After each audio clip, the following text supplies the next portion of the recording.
Buenas tardes a todos los asistentes del Congreso número 18 de actualización en Medicina Interna, Hospital Futuro, Nuevos Retos, y gracias a los organizadores por extenderme la invitación a participar. Mi nombre es María Camila Arango Granados, soy emergencióloga de la Fundación Valle de Lili y hoy quiero dedicarle unos minutos a exponerles los conceptos que considero más importantes sobre la reanimación cardiopulmonar, sobre esa ciencia detrás de las manos con las que intervenimos a un paciente en parada cardíaca. Vamos a recordar brevemente el último algoritmo de reanimación que propone la Asociación Americana del Corazón y resaltar cuáles son las principales actualizaciones para el año 2020.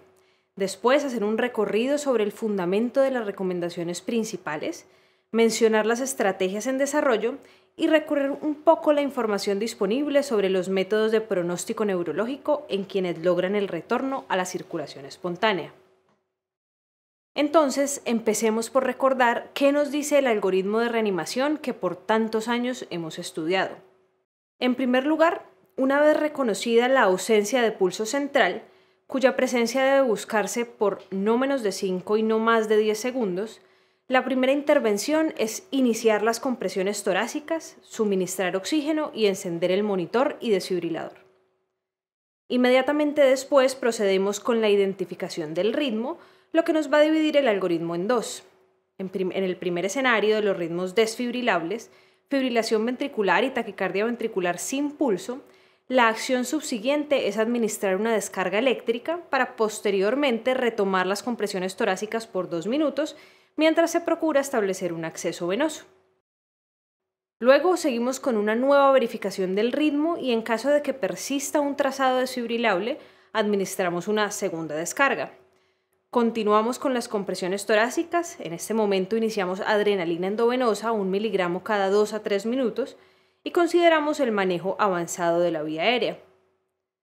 Continuamos con ciclos de compresiones torácicas de 2 minutos con posterior análisis del ritmo y comprobación del pulso. Administramos una descarga en caso de ser necesario y continuamos con esta secuencia hasta obtener la circulación espontánea o detener las maniobras de reanimación.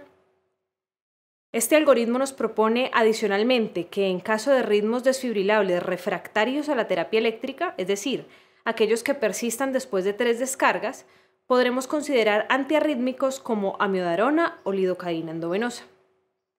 En caso de obtener un ritmo no desfibrilable, es decir, actividad eléctrica sin pulso o asistolia, prescindiremos de la terapia eléctrica e iniciaremos de entrada adrenalina endovenosa. En este escenario no hay fundamento para considerar antiarrítmicos. Continuamos con ciclos de compresiones torácicas de 2 minutos con posterior análisis del ritmo y comprobación del pulso. En caso de persistir un trazado no desfibrilable, seguimos con compresiones torácicas y adrenalina y continuamos con esta secuencia hasta obtener la circulación espontánea o detener las maniobras de reanimación. Es en este apartado del algoritmo, el de los ritmos no desfibrilables, en el que nos proponen tratar de identificar las causas detrás del colapso, las 5 H's y 5 T's, hipovolemia, hipoxia, hidrogeniones o acidosis, hipo o hipercalemia, hipotermia, neumotórax a tensión, taponamiento cardíaco, toxinas, trombosis pulmonar y trombosis coronaria. ¿Qué cambió en el 2020? Para el paro respiratorio, ahora nos proponen una respiración cada 6 segundos en lugar de una cada 5 a 6 segundos para hacer más fácil su recordación. Se incluye la preocupación sobre los perjuicios de la hiperoxia en el posparo y recomiendan titular la saturación para que no exceda el 98%. Por otro lado, tanto en paro intra como extrahospitalario se incluye un sexto eslabón sobre la importancia de acompañar al paciente y su familia en el proceso de recuperación. Se prefiere ahora el acceso intravenoso sobre el intraóseo, dejando el intraóseo para los casos en los que no es posible obtener un acceso intravenoso. Y finalmente se incluye la recomendación sobre el uso de capnografía no invasiva en pacientes no intubados. Las nuevas guías 2020 también nos entregan un resumen de la información disponible sobre los métodos de pronóstico neurológico en quienes logran el retorno a la circulación espontánea.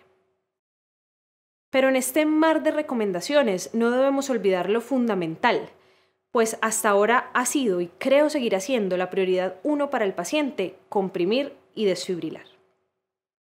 Fíjense cómo las reservas de ATP en un corazón que inicialmente estaba en ritmo sinusal y posteriormente entra en fibrilación ventricular van agotándose conforme pasan los minutos sin intervenciones encaminadas a restaurar el flujo y el ritmo. Esto se traduce en una menor amplitud de la onda de fibrilación ventricular, probablemente secundario al agotamiento de los recursos energéticos del corazón a medida que pasa el tiempo. Sin embargo, fíjense lo que sucedió en este modelo porcino de fibrilación ventricular en el que en lugar de dejar avanzar 10 minutos de fibrilación ventricular, se dieron 3 minutos de compresiones torácicas para después monitorizar la onda de FB tras un periodo sin compresiones. A los 10 minutos, la amplitud de onda de los animales que habían recibido compresiones al inicio fue más robusta en comparación con los que no. Esto nos sugiere que las compresiones son el eje que va a suplir al corazón con la reserva energética que indiscutiblemente ha de agotarse. Pero entonces, ¿debo comprimirlos a todos durante un tiempo corto antes de desfibrilar o debo desfibrilar de entrada si tengo la oportunidad? Algunos ensayos clínicos nos sugieren que no hay real diferencia entre un análisis muy temprano del ritmo a uno que se realice a los 3 minutos de compresión, en términos de sobrevida al alta hospitalaria con buen desenlace neurológico. Es decir, ya sabemos que con un corazón en paro tenemos dos prioridades: restablecer su reserva de ATP mediante las compresiones y restaurar el ritmo mediante la desfibrilación. Es razonable pensar que un periodo corto de compresiones mientras se enciende y conecta el desfibrilador sea una buena estrategia para tal fin, y no pareciera haber diferencia si ese periodo es de 30, 60 o 180 segundos. También es razonable pensar que si un paciente tiene parches de desfibrilación adheridos y presenciamos el inicio de la fibrilación ventricular, desfibrilemos de inmediato. Lo que hay que hacer es comprimir y desfibrilar y hacerlo pronto. Ahora, ¿por qué recurrimos a una estrategia de descarga única en la que la reanimación cardiopulmonar se reanuda inmediatamente después de la primera descarga, en lugar de después de descargas acumuladas en serie? Esto se basa en una serie de consideraciones. Estas incluyen la alta tasa de éxito de la primera descarga con desfibriladores bifásicos, el menor éxito de la segunda y tercera descarga en serie cuando la primera descarga ha fallado, y la interrupción prolongada de la RCP necesaria para administrar varias descargas en serie. Pero no solo se trata de comprimir, sino de comprimir bien. Sabemos que es durante la fase de compresión en donde proveemos perfusión sistémica, pues es donde hay un mayor gradiente entre las presiones intratorácicas y las presiones en las venas extratorácicas. La profundidad correcta para un adulto oscila alrededor de los 5 centímetros. Pero es durante la descompresión en donde logramos la perfusión miocárdica, tal como sucede en la fisiología de la circulación espontánea, en la que la mejor presión de perfusión coronaria se logra en la diástole. Esta presión se ha logrado cuantificar a expensas de medir la presión intraaórtica y restarle a este valor la presión en la aurícula derecha. Es comprensible que la menor presión en la aurícula derecha, que permitiría un buen gradiente de presiones para favorecer la perfusión coronaria, deba estar en la fase de descompresión. Es decir, es en esta fase en la que esa diferencia entre presión intraaórtica y presión intracavitaria es más grande y por lo tanto en la que más logramos perfundir el corazón para restablecer las reservas de ATP. En congruencia con esto, algunas descripciones de la fisiología intraparo nos sugieren que puede que sea más probable lograr el retorno a la circulación espontánea si mantenemos una mayor presión de perfusión coronaria. Y ese número pareciera oscilar alrededor de los 20 a 25 milímetros de mercurio. Ahora bien, parece que la descompresión no solo favorece la presión de perfusión coronaria. Este es un modelo de parada cardíaca en el que dieron RCP con dispositivos de compresión mecánica y compararon las presiones de perfusión con fracciones de descompresión del 100% y del 75%. En este caso, cuantificaron las presiones intraaórticas e intracraneanas y se observó que cuando la descompresión es del 100% hay mayor presión de perfusión cerebral comparado con una descompresión incompleta. La fisiología nos deja clara la importancia entonces no solo de la buena compresión, sino de la descompresión. ¿Qué tan rápido comprimir? Un modelo ajustado por sexo, edad, paro presenciado, reanimador en la escena y ubicación a la hora del colapso muestra una tendencia a una mayor sobrevida cuando las compresiones ocurren con una frecuencia entre 100 y 120 por minuto. Las observaciones sobre la calidad de la reanimación nos sugieren que por debajo de 100 compresiones por minuto no alcanzamos a generar un gasto cardíaco suficiente para mantener las células con vida, y por encima de 120 compresiones por minuto sacrificamos profundidad y descompresión. Entonces, se trata de comprimir bien, pero también evitar las interrupciones. Hay un concepto que se conoce como fracción de compresiones torácicas y habla de qué porcentaje de la reanimación se dedicó a comprimir. Es decir, si una reanimación, por ejemplo, duró 40 minutos, la fracción de compresiones torácicas hace referencia al porcentaje de esos 40 minutos que se dedicaron a las compresiones. Se ha observado que entre más largas sean las pausas, es decir, entre menor sea la fracción de compresión, menor es la sobrevida. Parece por lo pronto que una fracción de compresiones torácicas aceptable es superior al 60% e ideal superior al 80%, y esto es solo posible si se disminuyen en la medida de lo posible las interrupciones. Ahora, ¿tenemos estrategias para monitorizar la calidad de nuestra reanimación? Este fue un estudio de cohortes prospectivo de más de 700 pacientes con parada cardíaca extrahospitalaria que tuvieron monitoría continua de presión de dióxido de carbono al final de la aspiración. Aquellos que lograron el retorno a la circulación espontánea tenían también valores más altos de CO2. No podemos dejar de reconocer que estos pacientes también tenían ritmos desfibrilables, habían tenido un paro presenciado y reanimador en el lugar del colapso en mayor proporción que quienes no retornaron a la circulación espontánea.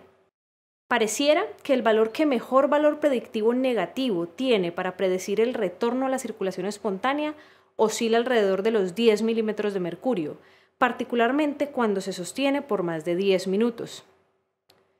Adicionalmente, un estudio de casos y controles de más de 100 pacientes describió el comportamiento del CO2 al final de la aspiración y encontró que el aumento abrupto en estos valores parece coincidir con el momento del retorno a la circulación espontánea.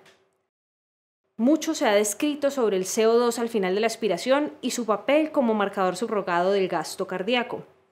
Es razonable pensar entonces que una vez de vuelta en circulación espontánea observemos un ascenso en su valor. Pero monitorizar la calidad de la reanimación impacta en los desenlaces.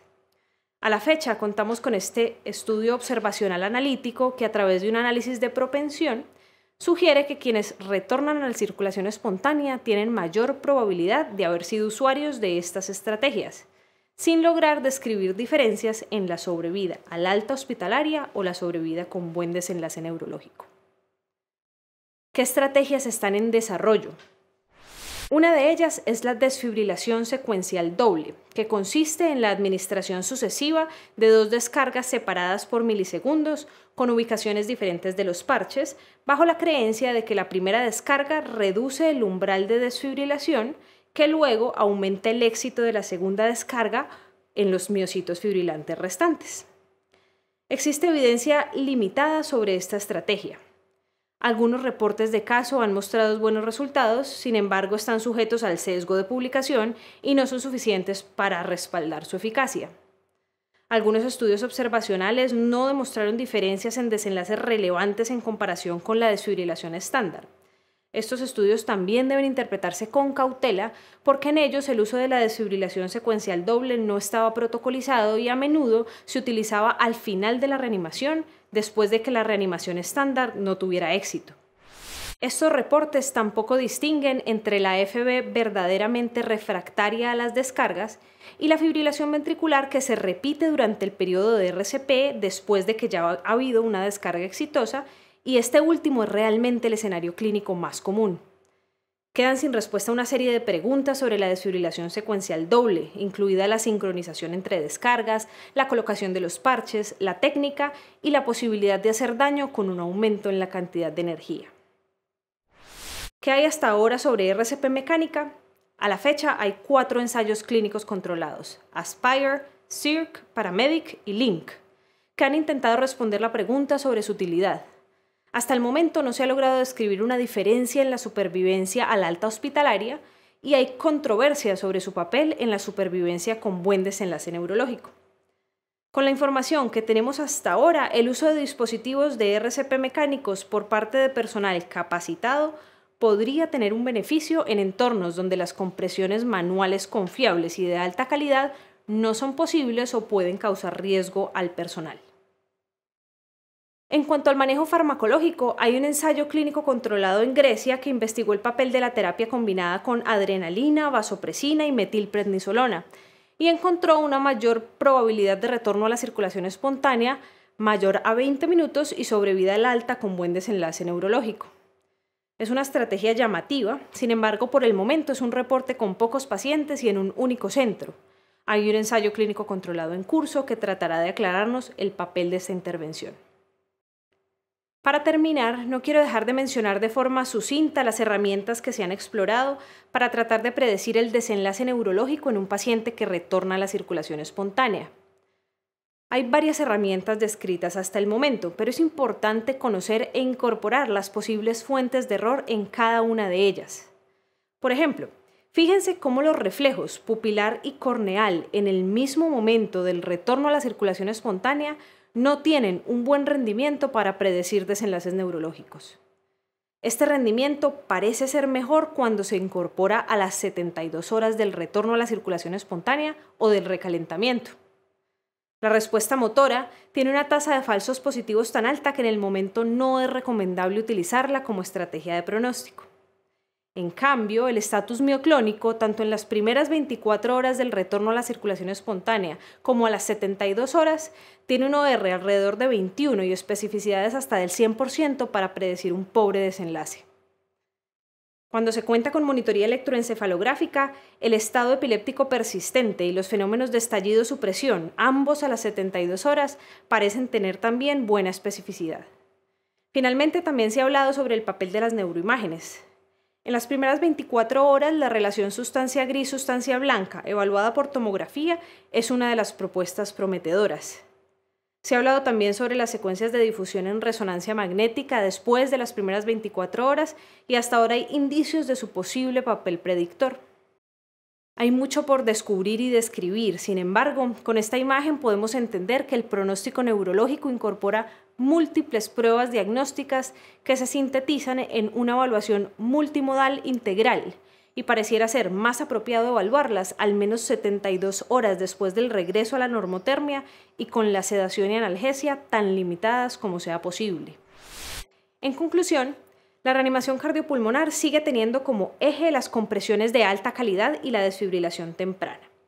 Esto incluye la compresión con profundidad correcta y descompresión completa, una frecuencia de 100 a 120 compresiones por minuto, cambiar de reanimador cada 2 minutos y perseguir una fracción de compresiones torácicas mayor al 60%. Perseguir metas de capnografía y presión arterial diastólica intraparo hasta ahora sugiere una mayor probabilidad de retorno a la circulación espontánea sin haber encontrado diferencias en sobrevida. A la fecha, el medicamento de uso razonable en reanimación es la adrenalina intravenosa sin que sea una intervención libre de disputa. Hay estrategias en desarrollo como la desfibrilación secuencial doble, la RCP mecánica, los esteroides y algunas que no tocamos como la reanimación en prono, el golpe precordial, las compresiones abdominales interpuestas, la ecografía intraparo y la reanimación con circulación extracorpórea, pero hasta ahora no hay suficientes datos para indicar su uso de forma rutinaria. Finalmente, el pronóstico neurológico es una evaluación multimodal integral y pareciera ser más apropiado al menos 72 horas después del retorno a la circulación espontánea. Muchas gracias por su atención y espero haber transmitido los mensajes esenciales de este universo inmenso que es la reanimación.